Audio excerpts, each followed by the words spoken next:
Bom, bom dia a todos. É um prazer estar aqui mais uma vez no ECOB e vou trazer um pouquinho do que a gente tem feito, né, com relação ao enquadramento lá no Comitê Piabanho. Então, a gente tem essa questão das mudanças climáticas e acho que isso é uma questão que a gente precisa pensar, porque se a gente, como foi falado aqui, se a gente tiver reduções de vazões, modificações desses corpos hídricos, a gente vai ter uma mudança na concentração desses poluentes. Então, acho que o enquadramento é um instrumento que a gente precisa né, ter dentro de cada comitê para a gente poder avançar na melhoria da qualidade da água. Eu ia falar, pode passar. Bom, então, só para quem não conhece a nossa região hidrográfica, a gente está na região hidrográfica 4, que está situada, né, nas bacias do rio Piabanha, que é esse corpo hídrico aqui, né, mais central, com os afluentes do rio Fagundes e rio Paquequere Preto, e temos um outro rio Paquequer, que deságua aqui diretamente no rio Paraíba do Sul. Então, a gente pega 10 municípios aí da região serrana, indo até a região de Carmo, né, Sumidouro e Sapucaia, que já são... Então, a gente tem uma característica também bem diferenciada em termos de cobertura vegetal, de ocupação do solo, porque aqui a gente tem uma região mais, né, com uma floresta atlântica mais abundante, e conforme a gente vai para a região do baixo, né, da baixa RH4, a gente já tem uma realidade mais parecida com a do médio Vale do Paraíba, com pastagens e áreas né, com menos cobertura florestal. Então, aqui é um pouco desse uso e ocupação do solo, e o que a gente destaca bastante também é que as duas maiores cidades da nossa bacia estão na região de cabeceira, que são Petrópolis e Teresópolis. Então, a gente tem, né, Petrópolis tem cerca de 300 mil habitantes, Teresópolis não me recordo agora exatamente quantos mil, mas a gente... 170 mil, então. Então, a gente tem, né, grandes populações nas nossas áreas de cabeceira, nas nossas áreas de nascentes. Então, isso traz um impacto ao longo de toda a calha muito forte, né, para os nossos rios. Então, a gente precisa, né, trabalhar essa questão e, por isso, a gente optou, né, por enquadrar primeiro, usar como piloto, né, para o enquadramento, o trecho do primeiro distrito de Petrópolis. E aí eu trago aqui um pouco dos dados que a gente tem, né? Como o enquadramento a gente precisa saber o rio que temos, a gente, né, tem um monitoramento já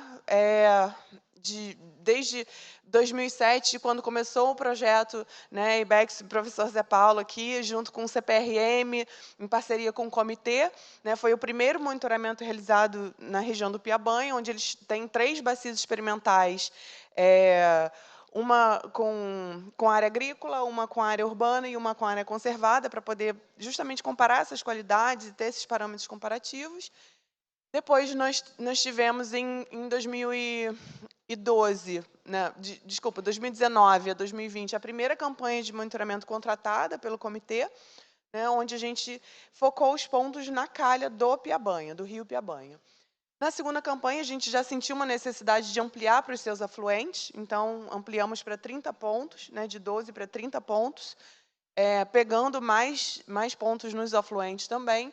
E a terceira campanha, que está em andamento, né, a gente vai para a quinta campanha de coleta agora, de 23 a 25, com 64 pontos fixos, né, e 10 pontos móveis, que a gente aloca de acordo com as necessidades dos comitês, dos municípios. Então, né, sempre surge algum problema, algum impacto que a gente precisa medir ali com uma certa urgência, então a gente aloca esses 10 pontos móveis, né, campanha sim, campanha não, a gente tem esses pontos móveis e medição de vazão.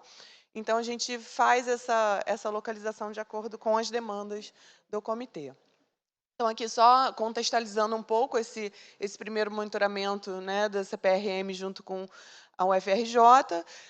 Os dados estão disponíveis online, os relatórios, né, então essas são as 3 bacias monitoradas.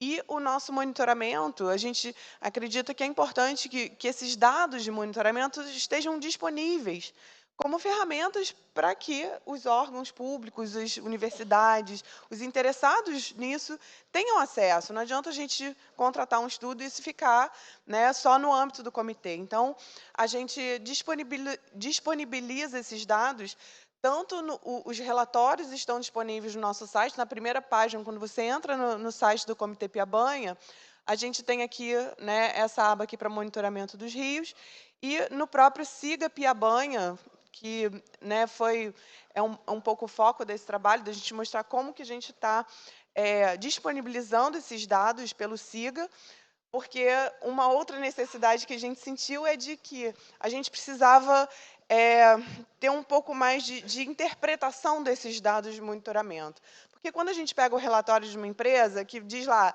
P01, P02, P03, e subiu isso, desceu aquilo, a gente fica, peraí, esse ponto qual é mesmo? Onde ele está? Então, a gente, né, precisa espacializar melhor esses dados para a gente poder interpretar de uma forma, né, mais eficiente para a gente.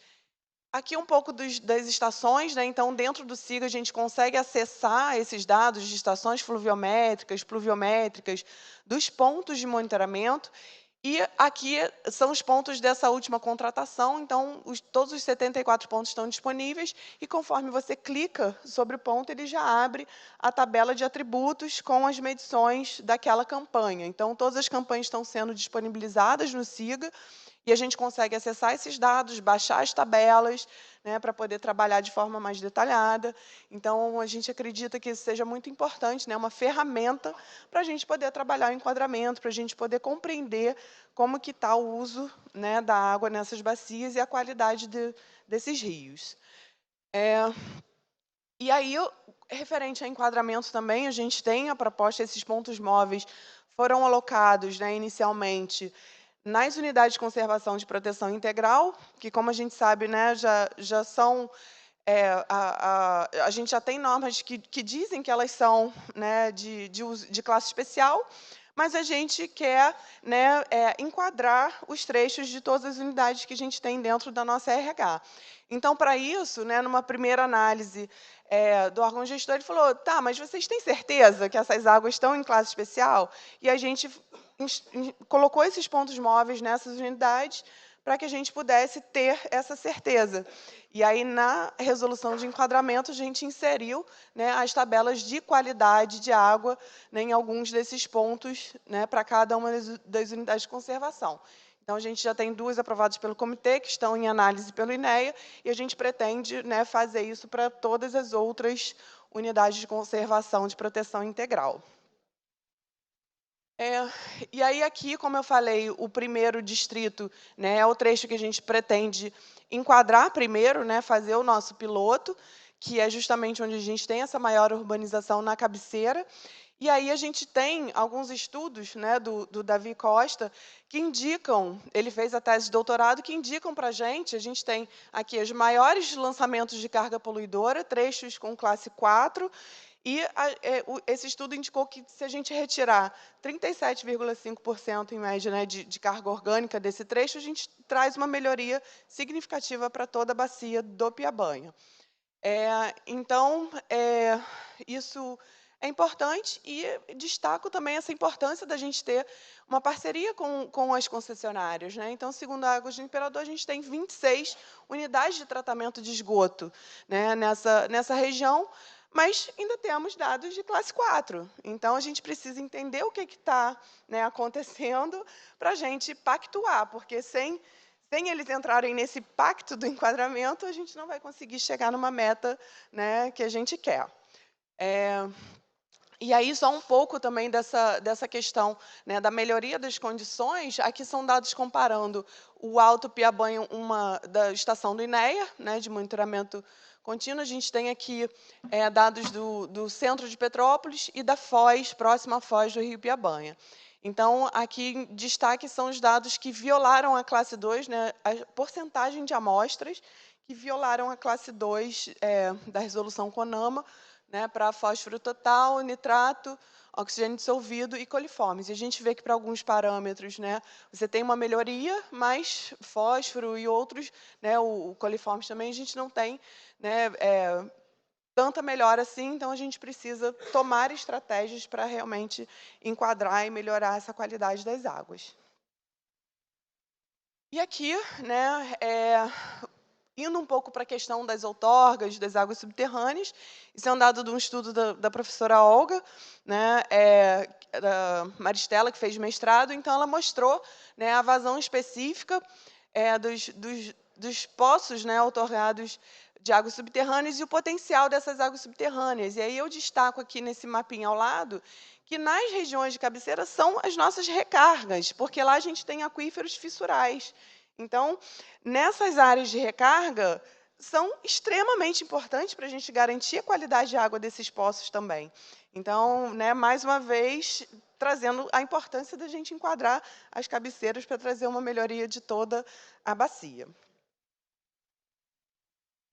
E aí, aqui eu trago um pouco dos usos outorgados. Uma outra, né, questão que a gente vem trabalhando com relação ao outorga seria um acordo de cooperação, né, junto ao INEA para a gente tentar, porque agora, né, o INEA está passando os dados para um sistema digital, e aí a gente fez, seguindo aí o exemplo do MED Paraíba, um acordo de cooperação para a gente tentar migrar esses dados, porque a gente sabe que o INEA tem, né, corpo técnico reduzido, né, eles têm muita competência, mas com pouca gente. E aí a gente fez esse acordo para ver se esse estagiário consegue migrar esses dados para o sistema do SALT e a gente conseguia, de alguma forma, tentar agilizar esses processos de outorga. Por quê? Né, em 2003, a gente tinha 83 usuários outorgados em todos esses 10 municípios. Então, é muito pouco, né? E a gente precisa avançar. E aí, desses usuários, os 7 maiores, né, pagadores né, que são cobrados são o setor de saneamento. Então, mais uma vez, trazendo essa importância da gente dialogar com as concessionárias, né, para melhorar essa qualidade. E aqui um pouco das diretrizes do nosso plano de bacias, né, para o instrumento de outorga. E, então, a gente tem a revisão dos usos insignificantes, né, que é o professor Décio estava falando. Acho que cada região hidrográfica sabe, né, onde tem água, onde não tem, né, o que é significante para um córrego de baixa vazão e o que é um significante para o Paraíba do Sul. Então, a gente precisa começar a debater mais isso e estimular, né, implementar sistemas de outorgas coletivas.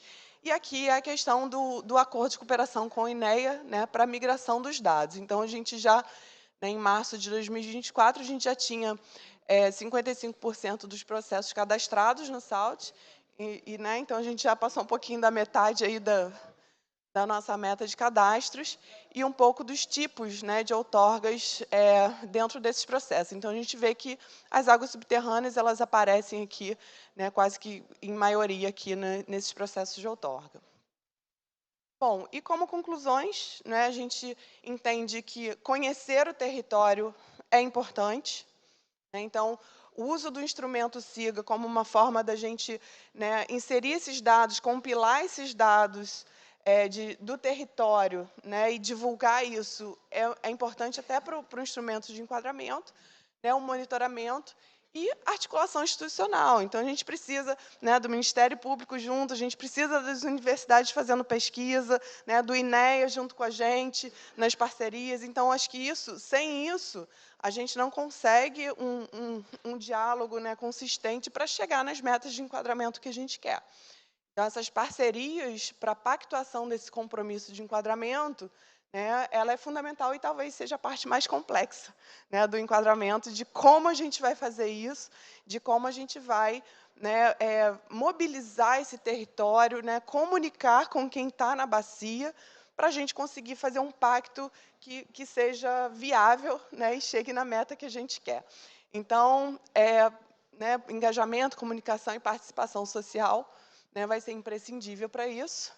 E finalizo aqui agradecendo a toda a nossa equipe aí do Comitê de Bacias, né, nossa UD, nosso diretório, porque acho que, né, a gente precisa, né, o comitê sem essa equipe, a gente não funciona. Então, obrigada aí, cadê, não sei onde estão o Vitor, o Rafael, que estão aí com a gente, né, e meu mascotinho que está sempre com a gente aí, em homenagem às mamães que precisam, né, trazer seus filhos para o trabalho para poder trabalhar e fazer um trabalho voluntário, né? A mascotinha está chegando, não está na foto ainda, mas em breve vai estar. Mais uma ali. Ó. É isso, gente. Obrigada.